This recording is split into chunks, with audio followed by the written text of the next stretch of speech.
Hello बच्चों, let's read the following question में हमें डायरेक्शंस दिए गए हैं जिसमें बोला है each of these question contain two statement. Question में टू स्टेटमेंट्स हैं, एक है असर्शन, दूसरा स्टेटमेंट क्या है, हमें रीजन दिया गया है।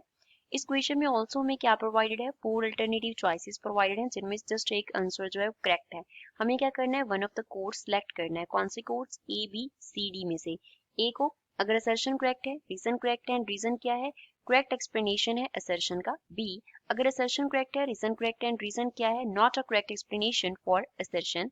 सी अगर असर्शन करेक्ट है, रीजन इनकरेक्ट है। डी अगर असर्शन इनकरेक्ट है, रीजन क्या है, करेक्ट है। अब असर्शन में क्या बोला है, some charge is put at the centre of a conducting sphere. Conducting sphere के सेंटर पे हमने कुछ चार्ज रखा। It will move to the surface of sphere, वो सरफेस स्फीयर के सरफेस पे मूव कर जाएगा। रीजन में क्या बोला है कि जो कंडक्टिंग स्फीयर होता है has no free electrons at the centre, उसके सेंटर पे कोई भी फ्री इलेक्ट्रॉन्स नहीं होते। So first of all we will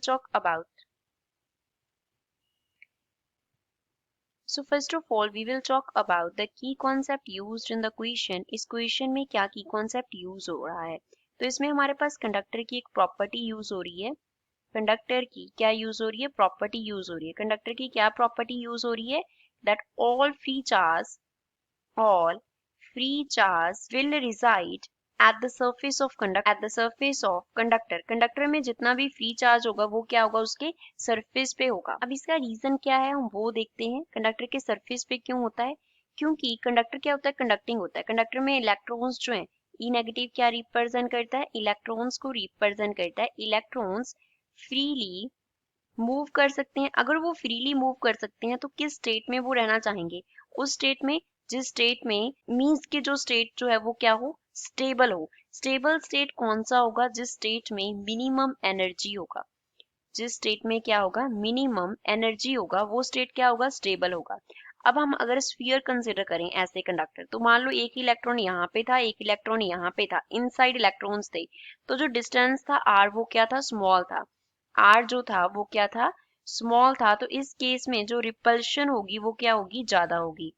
repulsion will be more. अगर रिपल्शन ज्यादा हुआ तो इस केस में एनर्जी भी क्या होगा, that will also be more. अब इसका हम सेकंड केस कंसिडर करते हैं। अब सपोज हमने अगेन ये क्या किया, कंडक्टर को कंसिडर किया। जो इलेक्ट्रॉन्स थे अब वो क्या कर गए, सरफेस पे मूव कर गए। अगर इलेक्ट्रॉन सरफेस पे मूव कर गए तो उनका जो डिस्टेंस था आर डैश वो क्या हो गया, बढ़ गया।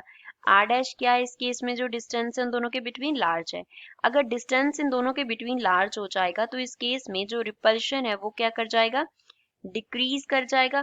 अगर रिपल्शन जो है वो डिक्रीज कर गया तो इस केस में जो एनर्जी होगा वो भी क्या होगा, लेस होगा। तो इस वजह से कंडक्टर के इनसाइड, उसके इनसाइड कोई भी फ्री चार्जेस नहीं होते। वो जो जितने चार्ज हम उसके इनसाइड रखते हैं वो सारे क्या कर जाते हैं, उसके सरफेस पे मूव कर जाते हैं to reduce the repulsion, so that energy को मिनिमम किया जा सके एंड जो स्टेट हो हमारे पास वो क्या बने, स्टेबल बने।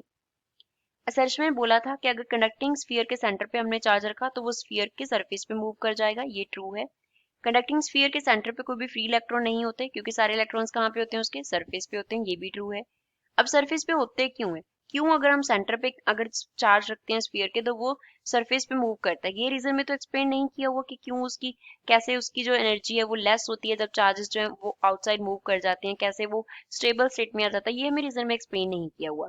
तो ये दोनों करेक्ट हैं बट रीजन असर्शन को करेक्ट एक्सप्लेन नहीं कर रहा।